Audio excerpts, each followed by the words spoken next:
Your mind has to seek discomfort. It has to seek these difficult tasks. You have to enjoy it. And you have to figure out a way to make your mind enjoy those things. And some people it comes easy and some people it doesn't. Some people it takes a long time. I always tell people the best thing you could ever do is force yourself to a schedule. Just write it down. Like today I have to do an hour on the treadmill. I have to do an hour, no matter what. Even if you're walking on it, you're doing an hour on a treadmill. The next time you're going to do it, okay, you did an hour and this is the amount of miles you got in. Next time you're going to, add 3 miles. Put an extra 3 miles in that 1 hour. And just keep doing things like that. Write down, today I'm going to do 100 push-ups, and I'm going to do 100 sit-ups, and I'm going to do 100 chin-ups. That's today. And then force yourself. Force yourself to adhere to a schedule. Make a Monday, Wednesday, Friday workout schedule. Give yourself some time off, Like don't even crush yourself to the point where you can't do it. Make it so that you really appreciate those Tuesdays and Thursdays. But on Monday, Wednesday, and Friday, you're going to get after it, and this is what you're going to do. Most people just try to go work out. And you're kind of aimless, and you show up, and you pick up the jump rope, and you jump a little rope, maybe you hit the heavy bag a little bit, maybe you do some curls, but you don't really have an aim. That's why people like to hire trainers, because a trainer will tell you what to do. Well, you can tell yourself what to do. If you don't have money for a trainer, you don't even have to have fucking equipment. With bodyweight squats, sit-ups, chin-ups, push-ups, you could give yourself a brutal full body weight workout. And you can find these for free on YouTube. There's a ton of them. There's a ton of these body weight workouts you could do. Just force yourself. Write it down. Monday, Wednesday, and Friday, I'm going to do 100 push-ups. I'm going to do 100 chin-ups. I'm going to do 100 sit-ups. Even if it takes me all the day. Even if I have to do 10 and 10 and 10 and keep going all day, that's what you do. Do 10 push-ups, take a break for 20 minutes, do another 10. But get those 100 in. I don't believe in half-assing things. This life is short, If you get into something, get into it. And if you're not into it, don't be into it.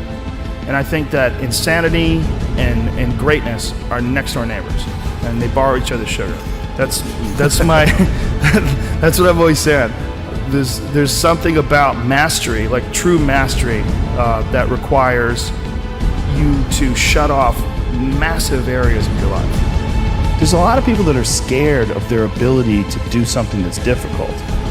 I don't know if I could force myself to be disciplined. I don't know if I could force myself to take that kind of action. Well, if you do force yourself to take that kind of action, you don't have that question anymore. That question, I don't know if I can do it. Well, you're doing it. So you obviously can do it. Can you do it tomorrow? You did it today. Or can you do it tomorrow? Just do it. You get so much more benefit out of a struggle that you choose to embark in versus a struggle that life throws upon you. Get out there and go and do something. Just go. And then in the middle of doing it, it'll become easy. Even if it's not easy, even if it's hard, it's easier than not doing it and wishing that you had done it.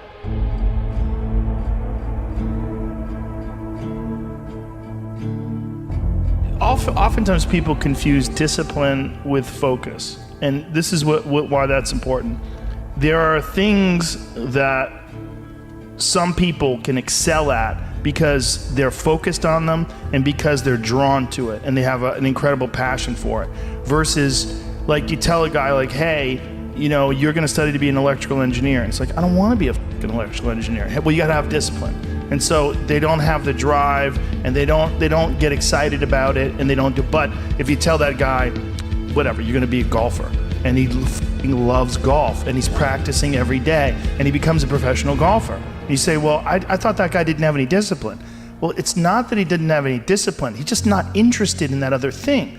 I was never a disciplined kid, but I would find things that I loved, and I was obsessed, and I always felt embarrassed by it. Because people would say, oh, your son, like to my mom, your son is so disciplined.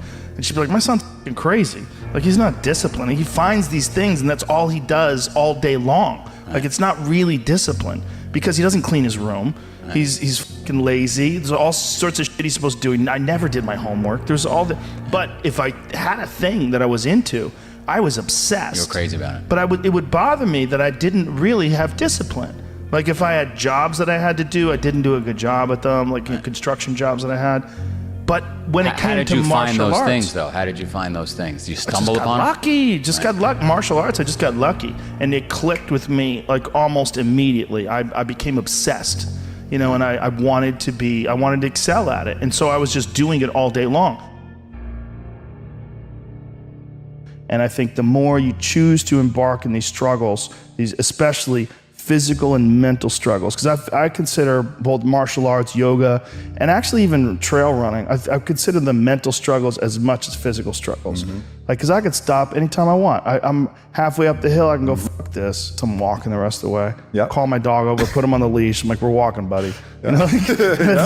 Or you could say, no, this is what I'm doing today. I have a very clear plan in front of me. My plan is we're doing 4 miles today. This is where we start.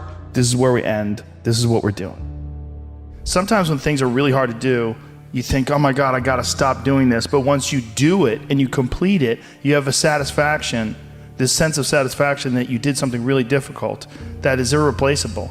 And some kids never get that, and they just stay fat and stupid their whole life. Right. And some kids, they get these little lessons, and then they realize, like, you can push yourself and you can get somewhere. You know, some kids get real lucky and they get involved in sports or martial arts early, and one of the best benefits of sports is you realize that through hard work you get improvement, through improvement you get success, through success you get that big dopamine rush, you get that good Confidence, feeling, right. You get confidence, Yeah. you get this You knowledge. get the girl. Yeah, you get, sometimes, I didn't, but you get this knowledge that you can do something that's difficult and you can overcome, even though it feels like you can't. You're gonna have days where you suck, but those days are so motivational. I mean, that's the bright side of tragedy. So when you come through it, you really will have an appreciation for the moments without tragedy. You don't really feel it unless unless life burns you. You don't really feel it. It's one of the things that I tell people all the time, because a lot of people have a hard time defining themselves. They define themselves by failure because they failed. But I'm like, you're not your failures, you're you. Okay, your life is a series of lessons you've learned. Now, if you just dwell on the failures, like that's not healthy. It's not smart and it's not empowering. What you got to do is look at those failures and go, well, now you know what not to do. But you're not that. You're you. You know, you could have done the stupidest shit ever, but it's not you. That's not you. You're a different thing. You're the being that's experiencing all these failures. And if you know that they're fuck-ups, then you've learned, okay? If you repeat them over and over again, well, then I can't talk to you.